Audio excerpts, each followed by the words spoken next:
Right, so IDBI Bank, it has entered into a decisive phase in its strategic disinvestment, and the prospective bidders have been given 1 month to submit their offers after multiple rounds of pre-bid meetings. All the key approvals, including the security clearance and the fit and proper checks, are now in place.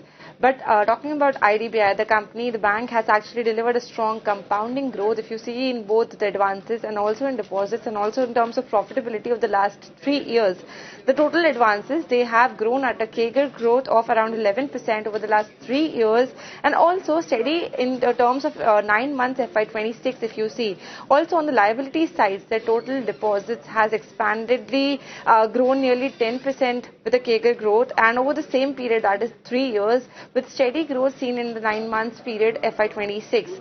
The profitability, that has also strengthened quite sharply. The net profit, it has actually quadrupled in the last 3 years from 2,439 crores to now 7,562 crores. That is what they reported in FY25, and 9 months FY26 figures also coming around at 9,621 crores already. That has been reported for the 9 months period.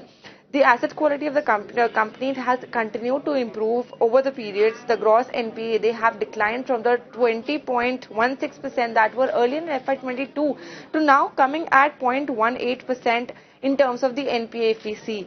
And also, if you talk about their market capitalization, the company stands at a 1.15 lakh market cap as of now, with their book value standing at around 64.8 rupees per share. And if we talk about their price to book ratio, it is 1.65 times, and that is quite discounted if you compare it with its peers.